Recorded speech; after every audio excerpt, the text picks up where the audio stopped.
Good morning, everyone, and welcome to our special show marking 1 year since the Russian invasion of Ukraine. I'm Francine Lacqua here in London. Now, this hour will bring you a host of top guests, including the mayor of Kyiv, chief executives from Naftogaz, Ukraine's biggest oil company and gas company, and Kernel, the world's largest exporter of sunflower oil. We'll also speak to the president of Latvia on how the war has affected NATO's eastern flank. But first, let's recap the key geopolitical angles with our reporters around the world as the war enters its second year. Well, Maria Tadeo is in Kyiv following the latest developments and human toll of the conflict. Piotr Skolimovsky is in Warsaw. We'll ask him what more allies can do to help Ukraine. And Ross Matheson here with me in London to break down the key role of China. So let's start with Piotr, our Warsaw bureau chief. Piotr, what do they need more from their allies? What does Ukraine need into the second year of this war? Well, first of all, ammunition. Ammunition is probably something that Zelensky and his team have been calling for repeatedly. Now, we know that both sides are burning through about 1 million shells a month. So, and we've heard from NATO chief saying, Stoltenberg saying that actually the production is not keeping up with how much they are using. So ammunition is the first thing, but obviously there is more that Zelensky is calling for. We've already seen, and we just had news breaking that Poland will deliver its first batch of Leopard 2 battle tanks to Ukraine today, as Prime Minister Morawiecki is there. But what Zelensky is calling for now is bring in fighter jets, and that's something that obviously allies are not really ready to go with. But that's something that's probably next on the agenda for him to ask them to request. So, Piotr, can President Zelensky expect those extra ammunition soon, or those extra weapons?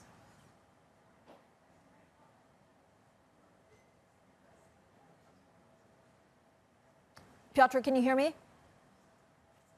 We may have a bit of trouble with the connection, so we'll get back to Piotr very shortly. Our Maria Tadeo is also, of course, on the ground, and then we have world leaders talking in the next couple of hours. The person who has been masterminding our coverage for the last 12 months is Ross Matheson, our executive editor for international affairs. Ross, thank you for joining us. You've had an extraordinary team effort and team coverage to try and bring us up to date to what we've learned in the last 12 months. As we reflect on entering the second year of the war, what surprised you the most? Well, it's extraordinary, really, thinking about the highest intensity war that Europe has seen since World War II, a large land war too. It was sort of the war that we didn't think was going to happen again. So you saw countries around the world over the years cutting defence spending, focusing very much on high-tech warfare. And what we've seen really in this moment is it's old-fashioned stuff, like Piotr was saying, ammunition, artillery on the ground that's really helped Ukraine push back the Russian forces. And as the war turns into the second year mark, those things remain very crucial because, of course, the fighting is still intense on the ground. It's in the east. Russia is contained there, but sort of mounting further attacks. And the question is, does enough ammunition come in time to stop that Russian offensive, and especially the more advanced stuff like battle tanks and fighter jets? I remember, exactly a year ago, waking up, reading the news, and I think most of us were expecting, Kyiv to be taken within 3-4 days. We were probably expecting also the president to leave Ukraine. As we enter the second year, is there any end in sight? Like, how does this end? It's very difficult to say. It just seems this conflict is going to now go on in some fashion. It's become very bogged down on the ground, as I said, and turning into one of those wars that just doesn't end very quickly. The question is, what is the end game? Because Ukraine's very clear. It's not going to cede any territory in talks. Russia's clear it's not going to leave that territory anytime soon. So the basis for any kind of negotiations looks very, very difficult. The question really is, as the war goes on, as the questions of unity still come up, as the questions of continued aid for Ukraine come up, do we get to the point where President Zelensky really gets, pressured, for want of a better word, from other countries to get to the table? Where's China in all of this? So they put this 12-point plan that the U.S. rejected because they were talking about unilateral sanctions. Do they want peace, or are they on Russia's side? China seems to want to have it both ways, basically. They obviously have a partnership with Russia. It's strategic. It's also on the trade and investment side. They don't subscribe to sanctions. They're very much about, they don't want to sign up to things they see as a US-led world order. That puts them in the Russia camp to some extent, but they're probably not really keen on the war itself, and they've been quite careful not to overtly support it. So they're trying to sort of do two things. One is to sort of not align with the West, but not align too strongly with Russia either. And that means that they're sort of in this middle camp, as sort of like, on the one hand, not criticising Russia, but also not condemning them either. Roz, thank you so much. Roz Matheson, of course, who oversees all of our government coverage worldwide. Now, these are live pictures from Tallinn, Estonia, where the European Commission President Ursula von der Leyen and NATO Secretary General Jens Stoltenberg are speaking, along with the Estonian Prime Minister Kaja Kallas, now marking the anniversary of the Estonian Declaration of Independence and also 1 year after Russia's invasion of Ukraine. Overnight, the U.S. has pledged another $2 billion in security assistance while vowing to impose further sanctions on Russia. Joining us now from Kyiv is Bloomberg's Maria Tadeo. Maria, what's it like on the ground 12 months on? Well, Francine, what a year it has been for this country and what a year it has been for this city in Kyiv. And the message from the Ukrainian authorities is that they're still standing. A year on, they are still here, which, as you alluded to, this was not a fact. This was not taken for granted a year ago when the war kicked off. I think also when you talk to people here, which to me is the thing that is absolutely remarkable, is this incredible resilience. They will adjust to anything. The question, obviously, when you ask them is there any room for concessions here? How do you see the way forward? They say they believe in their armed forces and that they believe that Ukraine will still emerge victorious. A year from hell, but nonetheless, that has done very little to change or to really damage and hurt the morale of the people here. It is a cold morning here in Ukraine, but nonetheless, you did see the Ukrainian president address. That's the number one thing he's doing today in a very busy morning for him. Address the troops, play the national anthem, also portrayed this almost as an existential question for Ukraine, and that is essentially how the day will kick off here. But we know, of course, it's a very busy day for President Zelensky, who really wants to portray this image and this idea of unity. This is not just a war almost against the Russian troops, but it is almost a war for the soul of the nation, of the Ukrainian nation. Maria, is it too soon to talk about reconstruction?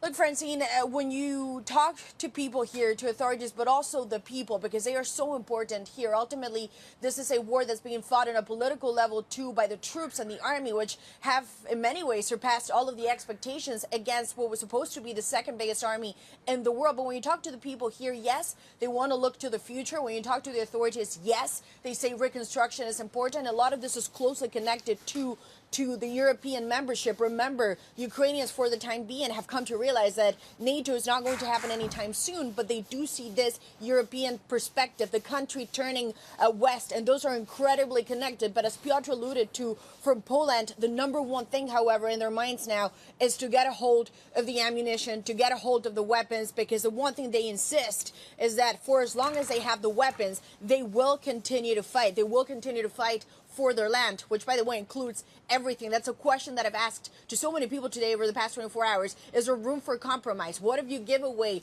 Crimea? We put that to rest. What about the Donbass? All of them will say no. This is part of Ukraine, and we're never going to see it differently for the time being. We're going back to the 1991 borders. That is something that both the authorities, but also the population, the civilian population, also repeats nonstop.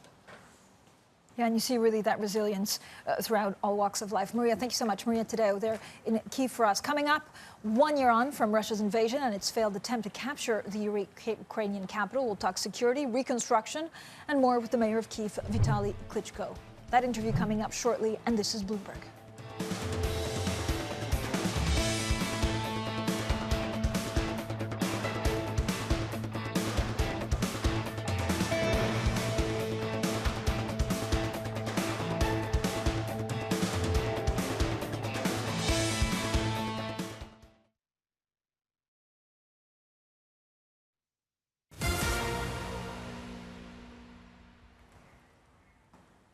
Today marks 1 year from Russia's invasion of Ukraine. Since President Biden's surprise visit to meet President Zelensky in Kyiv, the U.S. has pledged over $2 billion in new security aid for Ukraine and vowed additional sanctions on Moscow. Now, we're now joined by Bloomberg's Maria Tadeo in Kyiv. Maria. Yes, Francine, we're now joined by the mayor of Kyiv, Vitaly Klitschko, who's here with me. You're the mayor of a beautiful city, by the way, but what a year it has been for Kyiv. How would you describe the spirit of the people here a year on? It's difficult to describe in a couple of words. It's huge challenges we have in this year. Actually, I'm very happy. I just came in from Munich Security Conference, and I'm very happy because I don't want to explain about this war in Security Conference. Everyone in the world see real face of this war. It's not a war. It's terrorism. It's genocide of Ukrainian population. Everything what we have in the last years of war, I can tell just very simple words, describing 2 words. Putin need Ukraine, but he don't need us, Ukrainians. It's we living in this year under the rockets attack and kamikaze drones. We have a lot of problems. We live in blackout, without electricity, water. And yet people say we're never going to surrender to Russia. When you talk to people in very difficult circumstances, they still say we're not going to surrender to Russia. I give me a question, what's the reason to bomb the civilians in our hometown, destroy civilian infrastructure, let people freezing in the winter? It's simple answer. The Russians want to bring depressive mood to our citizens. Instead, then, they have total different answer. I talking to the people and they told, better we live without electricity and heating, without water, but never ever with Russian soldier. And I have to ask you though, the thing that's striking to me here is that you don't feel any panic, that people know what they have to do when the air sirens go off and that's it. But are you worried about what may come in the next 24 hours? There has been speculation that maybe something could happen. Yesterday was quiet, but what about tonight? I'm more than sure it will be quiet tonight. Putin use and try to do it everything what we can. He sent soldiers, he was not successful. He sent rockets, was not successful. Kamikaze drone, not successful. Putin actually try everything what he can to make a pressure to us, but we are still unbroken and we ready to defend our hometown, defend our country, because it's our family. We're fighting for our children, for our future. And Mr. Klitschko, they say that in a war you need to know what the enemy wants from you. What does Vladimir Putin want in Ukraine? Is this about back to the USSR? Is this about believing that you two are inseparable nations? Is this about just expanding the power of Russia? Putin, I tell, has unhealthy opinion for the world, and not opinion, the vision for. He wants to rebuild Soviet Empire. They never accept Ukraine as an independent country. They told Ukraine was always part of Russia. We Ukrainians don't want back to USSR. We see our future as part of democratic European family. We're fighting for that. And the people have demonstrated that for a long time now. But I want to ask you some final question. Given everything you've seen over the past year, the fact that here is quiet, but the front line, it's a very intense fight. Are you more convinced now than a year ago that you are going to win the war?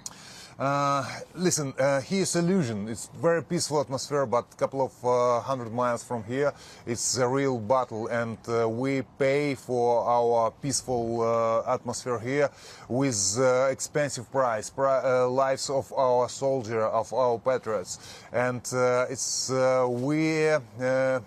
listen, Russian soldier fighting for the money. The lives is painless. Nobody ready to give the lives for the money. But we defending our families, our children, and we fighting for future of our children. And I'm more than sure we have great motivation. I'm, as former fighter, tell you, it's not important how big are you, how strong are you. It's very important you will to win, you spirit. And Ukrainian soldier, Ukrainian patriots is very good motivated. I'm more than sure we stop the Russian aggressions. We win this senseless war. What do Russia against Ukraine? Well, Mayor, thank you so much. I appreciate it for your time today. And Francine, obviously that was the mayor of Kyiv, Vitaly Klitschko, repeating to some extent also what President Zelensky said this morning is a thank you to the troops because the fight is still going on. Fantastic interview, our Europe correspondent Maria Tadeo with the mayor of Kyiv, Vitaly Klitschko, with a very heartfelt message there to a lot of the allies that have been supporting Ukraine. Coming up, we speak to Naftogaz Chief Executive Officer Alexei Chernyshov about the war and the many challenges facing Ukraine's largest state-owned oil and gas company. That interview is up next, and this is Bloomberg.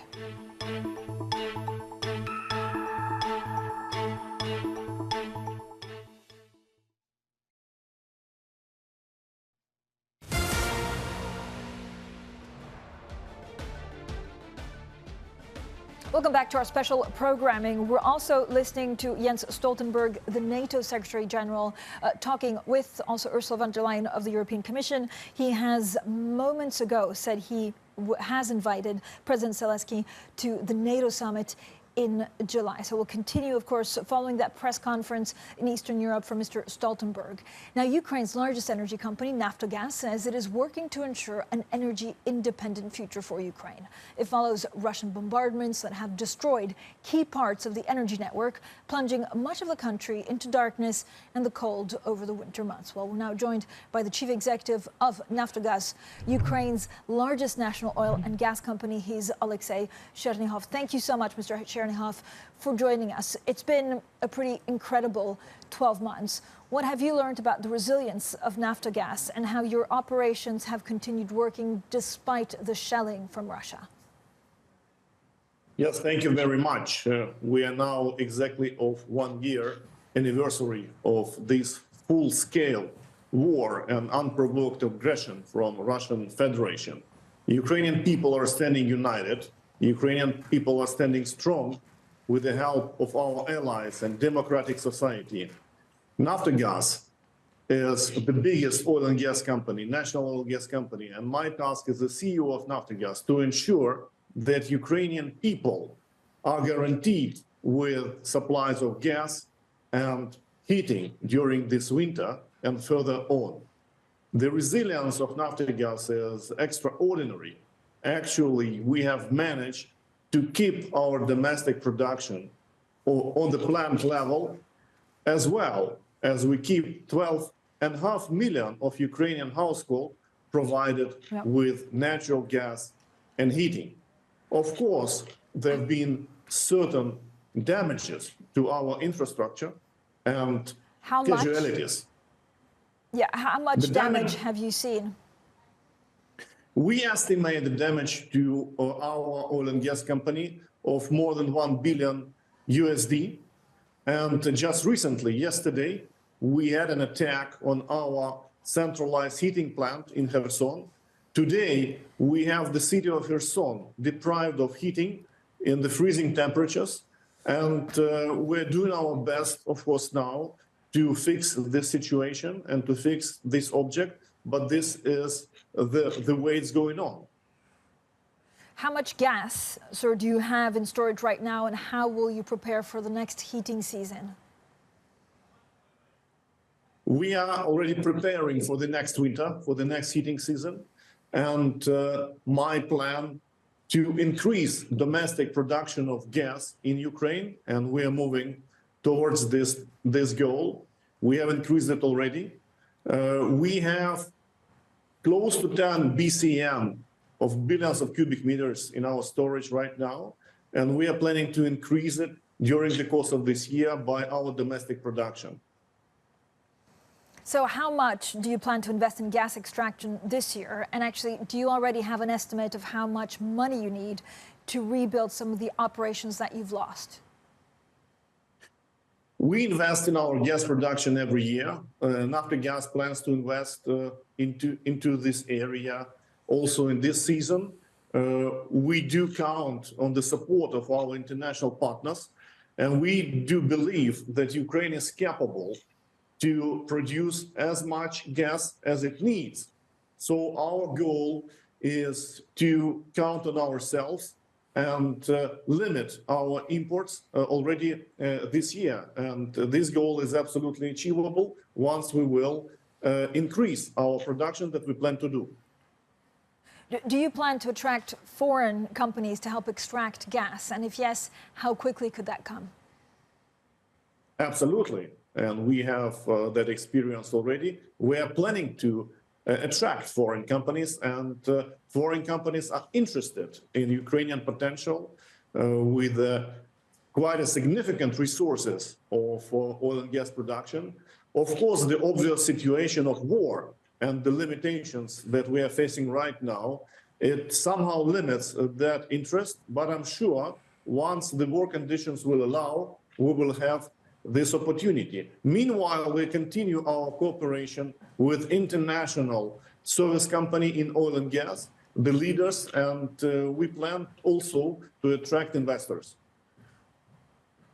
All right, thank you so much for your time today, Alexei Chernyhov, there, the Chief Executive Officer of Naftogaz, on an important conversation about not only global supply chains when it comes to energy, but of course the situation on the ground there in Ukraine. Now, what we know so far, China calling for a ceasefire between Russia and Ukraine in a 12-point proposal for ending the war. This is something that the U.S. has already said they will not happen. And then the NATO Secretary General, speaking there in Tallinn, Estonia, is saying he has invited President Zelensky to the NATO summit in July. Coming up next, we're joined by the Latvian President, Egils Levits. We'll be discussing NATO, Ukraine, Russia, and much, much more. This is Bloomberg.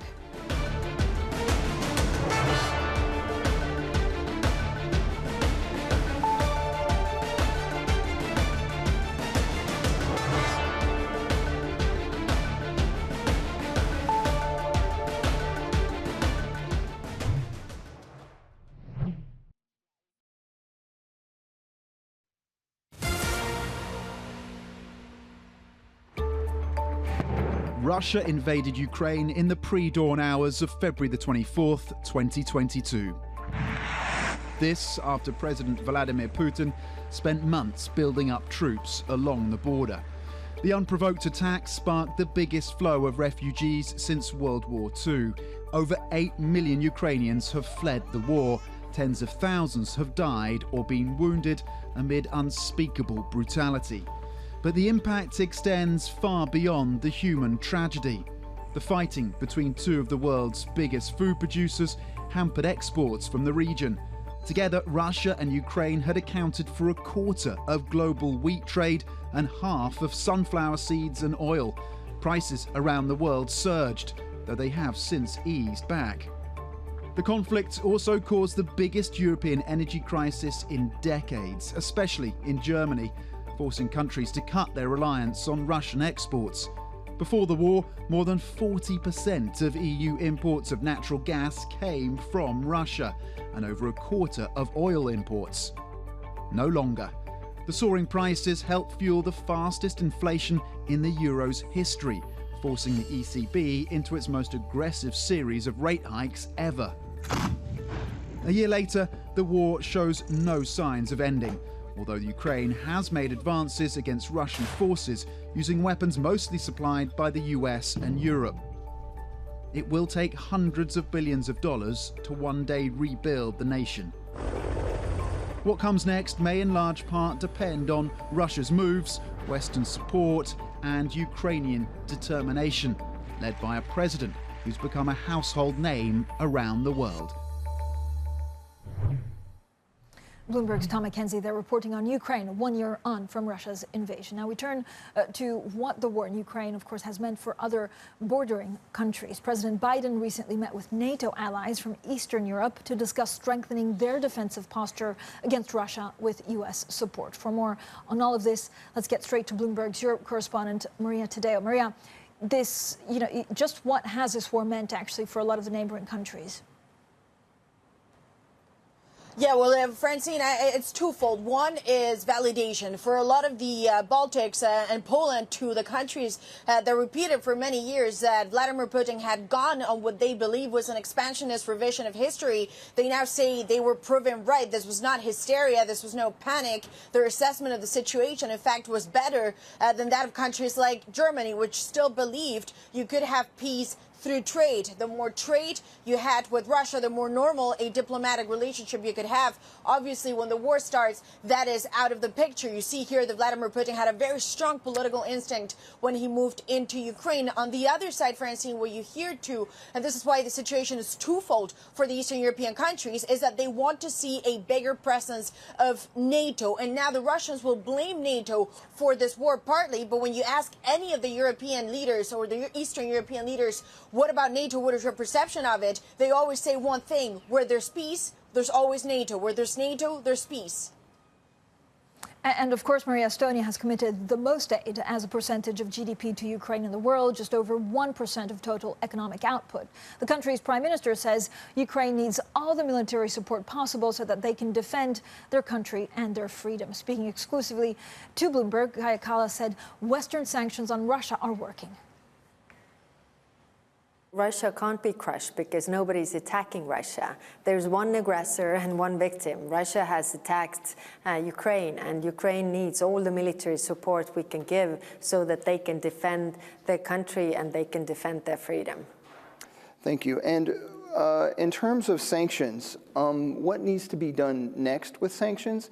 And what is your understanding of how well the sanctions are working on Russia when we're seeing Russia's official statistics that are showing that, for example, its economic decline is not as big as earlier predicted?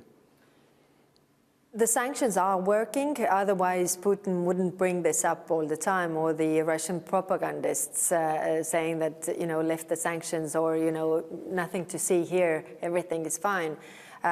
They are working. What we have to work on the European side is, of course, to deal with the circumvention of sanctions, not only the sanctions that we put in place, but that they actually work and there are no loopholes. And that is something that we have to move on with, making, circumvention of sanctions also criminalized. And what is your prediction on when and perhaps how the war will end? The war will end when Russia realizes it was a mistake.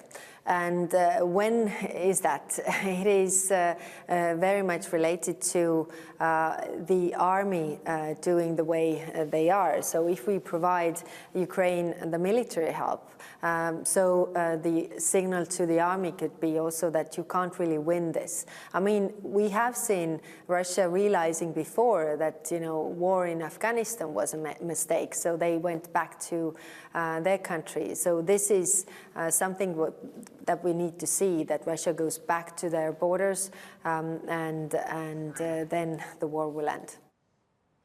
Estonia's Prime Minister there, Kaja Kallas, speaking exclusively to Bloomberg. Maria, when you look at exactly some of the pitfalls, not only for energy security, we keep an eye on everything that could happen with China and Brazil putting this peace plan together. What do you think has been the most surprising thing? I remember, waking up, and we've talked about this in the past, 24th of February, and actually thinking, look, Kyiv could fall in 3 days. We have not seen it. The resilience of the allies has been quite astounding, and their commitment to weapons. Yes, Francine, and I would actually agree also with you. The most vivid recollection that I would have to myself is that morning. And if you remember at the time, there was a European summit that was happening in Brussels. This was supposed to be a normal summit. We were ready for a normal summit, and it became the first summit of this war. Now, that shows that for essentially day one, there has been this support from the European side of things that has gone in crescendo. Of course, there's many red lines that are no longer a red line. Remember, at one point there was this conversation of should there be any type of energy relationship with Russia in the early days of the war. Obviously, we know that is over. Russia, as a big energy provider for the European Union, is done. When you look at the weapons, there was this concern of escalation, and we've seen that in reality a lot of those red lines have been crossed. The question now has to do with the fighter jets, and this is what Ukraine repeats, and they say they want. They say they had 7 items on a wish list, and they have 6 out of 7. The one that is pending would be the 7th. The real question, of course, Francine, will be what happens with this European unity as the war drags on, because we hear the next few weeks will be crucial. But behind the scenes, when you speak to a lot of European officials, they say the ramifications of it, they're not going to go away in a few months. We're in for potentially a long war here. Yeah, and Maria, of course, relative to their size, Latvia and Estonia have been the biggest donors of aid to Ukraine, both giving the equivalent of more than 1% of their GDP following Russia's invasion began 1 year ago today. Let's bring in the Latvian president, Egils Levits, and, of course, Maria still with us in Kyiv. Mr. President, thank you for joining us. When you look at the majority of Russians, and this is according to independent polls, the majority of them are ready to keep on fighting. A lot of them support the war for, probably wrong reasons, but they support the war. How do you see this ending? That means that the war would last for a certain time. There is now no possibility for a quick peace negotiations because Russia is ready to continue the war. The war could be ended very quickly when Russia stops the aggression and goes back. This is a result that we should all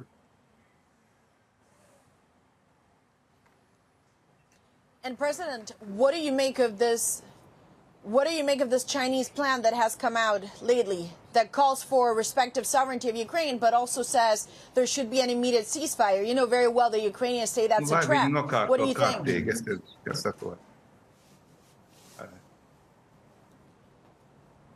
So what about the Chinese peace plan that says they want a ceasefire, that they call for a ceasefire? Is that a good idea? Because the Ukrainians say it's not.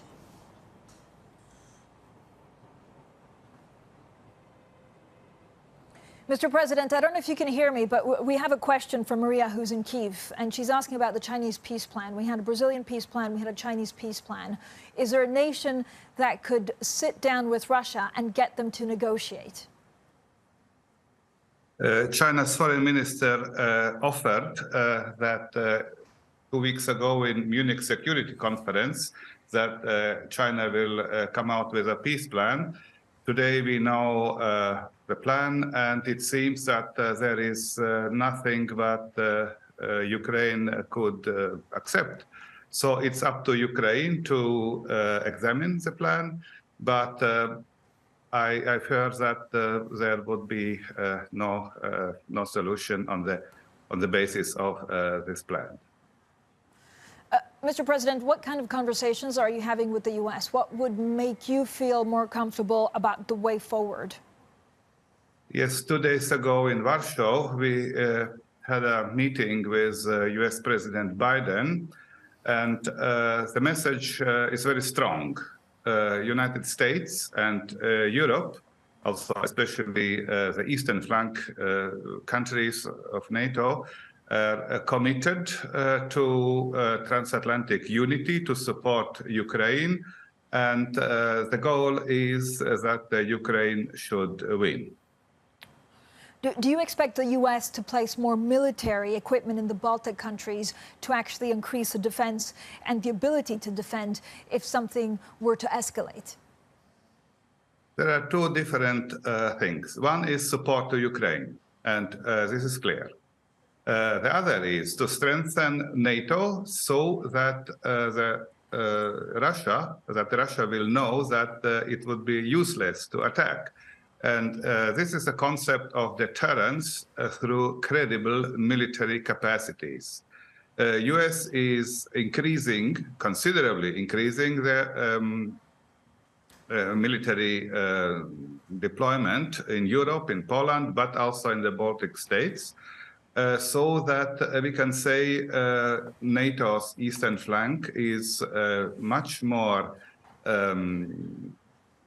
safe now as maybe before. So for the peace, it's important to invest in military equipment, to invest in military capacities, and also to deploy the capacities towards eastern flank countries. And this is a common understanding of US and Europe. But, Mr. President, what did you discuss with Biden about the capabilities of the U.S. and allies in putting extra equipment in the Baltics? Have you been given assurance, or at least have you been given hints that this could be attack helicopters or HIMARS? We are constantly in touch with U.S. and U.S. presence in Latvia, in Estonia, in Lithuania is increasing. And I think this is the most important message also from this meeting with U.S. President Biden. All right, thank you so much for your time today. That was the Latvian President, Egils Levits, in Riga. And of course, we'll get back to also our Maria Tadeo in Kyiv. Now, the war's impact on commodities, inflation, and the world's food supply chains continue to ripple through the markets. Joining us now is the chief executive of Kernel, the world's largest sunflower oil exporter, Levgen Esipov. Thank you so much, Mr. Esipov, for joining us once again on Bloomberg. What are your expectations for the extension of some of the Ukraine grain export corridors? You know, the extension of this corridor is very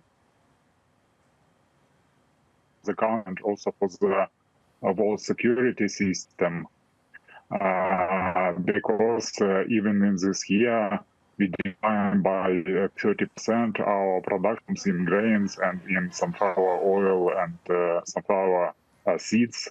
and we are going to increase this for next year. But we need that this grain corridor should be opened for the next season. It's very important for Ukrainian farmers. Yeah.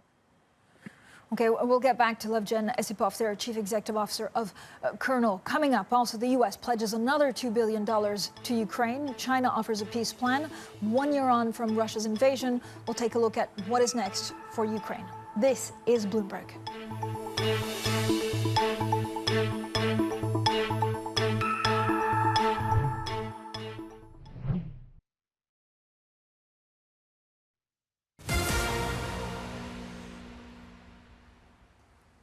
Welcome back to our special program marking 1 year since the Russian invasion of Ukraine. I'm Francine Lacqua here in London. Now let's also return to the Chief Executive of Kernel, the world's largest sunflower oil export, Levgen Osipov. Mr. Osipov, thank you so much for sticking with us. We were asking you about the corridor and whether you're expecting a possible extension, of course, of that Ukraine grain export corridor.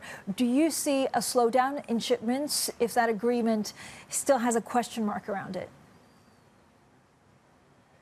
Now it's a huge challenge for us, for Ukraine, and for world food security. But we actually believe that there is no other way how to keep the world security in food production. And in such case, we believe that all of our partners in the United Nations and our partners, Turkey, will help us to provide this corridor for the next season and for the future. So are you expecting, or are shipments at the moment slowing ahead of a possible agreement?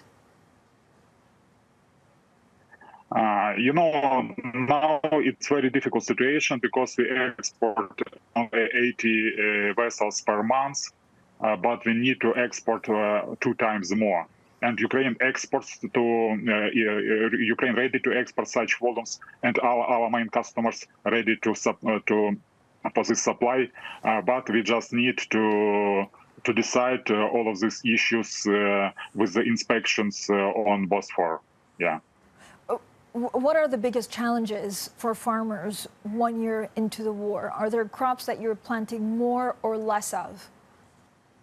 Ukrainian farmers are very adaptive, and we see that we are ready to work even in such circumstances.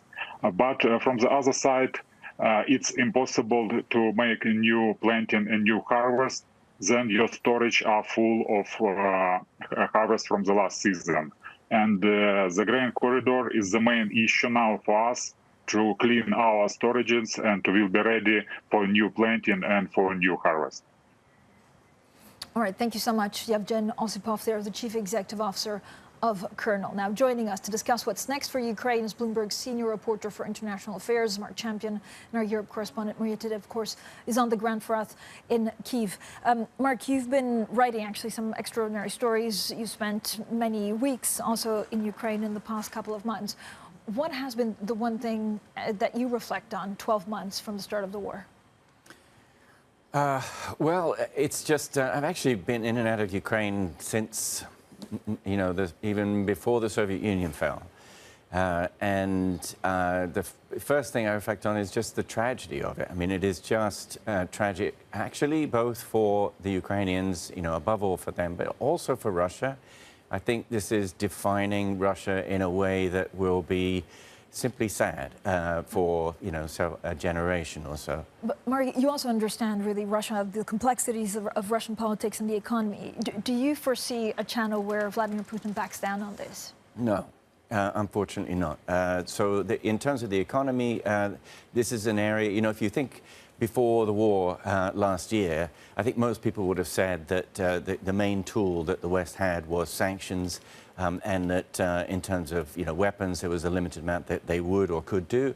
It's turned out the opposite, that it's not that the sanctions weren't tough, it's just that they haven't been able to make a really big impact, anything like what would be required in order to get him to change his mind, even if that was possible. With weapons, it's been rather more successful, and largely because the Ukrainians have been willing to fight and extremely capable. Maria, of course, it's very, very difficult to see some of those terrible images coming almost day in, day out about some of the front line and some of, the war of attrition being fought. Where are we on weapons? We know that there has been much more support from allies than we would have thought even 8-9 months ago.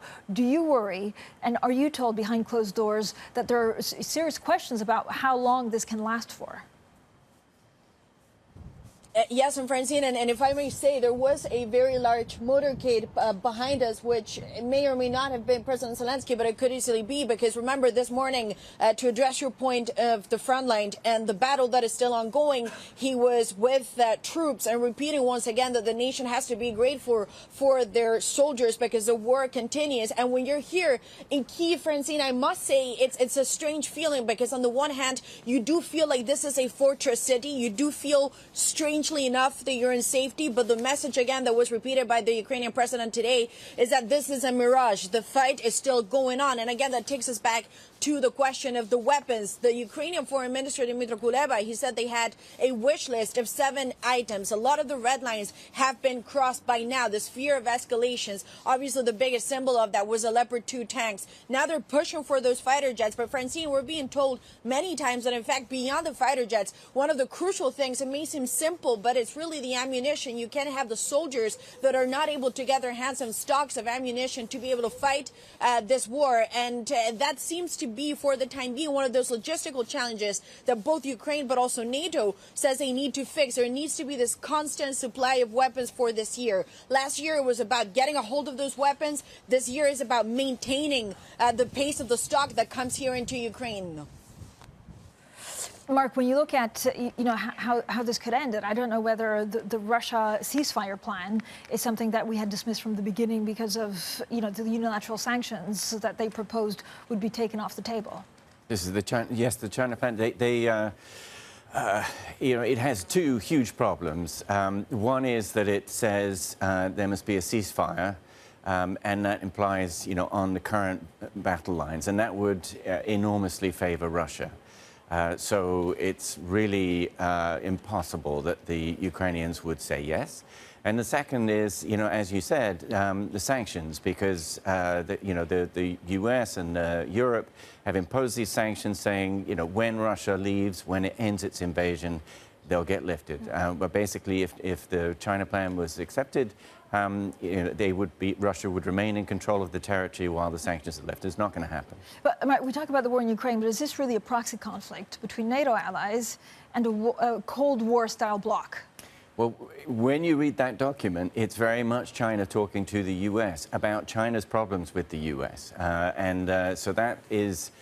that is certainly what Russia is saying this conflict is about. Now China's saying that's what this conflict is about. I think objectively you would have to say that, on February the 23rd last year, NATO had no intention of attacking Russia. There was no intention of a proxy war. That this is really is ultimately about the defense of Ukraine. Maria, what happens next? I know today, there are questions, and you had a great interview, of course, with the mayor of Kyiv about potential extra attacks from Russia. Is there talk on the ground about why the Russian people aren't against this war? Yes, there's many. And Francine, when we got here on the train, it was just a 17-hour train to Kyiv. The first thing that came up in normal conversations with normal people that you meet on the streets was not panic, not fear, because I would not use that word. I don't think they're fearful. And that is the striking thing when you come from, obviously, the West. You come here and you see a city that was under attack a year ago, and you don't perceive fear. If anything, we're more fearful than the people who live here and have gone through this for a year. But the one thing they said is there is hesitation, also perhaps concerns to some extent, a level of alertness to what may happen in the next few days because of the 1-year mark, whether or not Russia would intensify the missile attacks. I have to say, last night it was very calm. There were no sirens that went off. We were told when we got to the hotel, get ready for it, especially the next 48 hours. It may be dangerous. Nothing has happened for the time being. The mayor did say, however, you never know what's going to happen. They trust their air defense, obviously, that will block out this missiles. And in terms of what happens here, look, the one thing something that we've picked up from Ukrainian authorities, but also from the people. We've had a lot of conversations over the past 24 hours, is this idea that the fight continues, that they really believe that they can win this war. And yes, it has been a very heavy price. And yes, obviously people pay with their blood. That was a message also from the president this morning. It really is about the troops that are doing this heavyweight, but just this resilience of the people to keep going. You do not perceive on the streets that they are tired, even though it's been a whole year now of a very difficult situation for a lot of people who had a very normal life up until a year ago. All right, Maria Tadeo for us in Kyiv and Mark Champion here in London. Now, that's it for our special coverage, 1 year of war. We'll have more interviews, of course, throughout the day, including exclusive interviews with Ukraine's energy minister. That conversation, 4:40 p.m. London time. This is Bloomberg.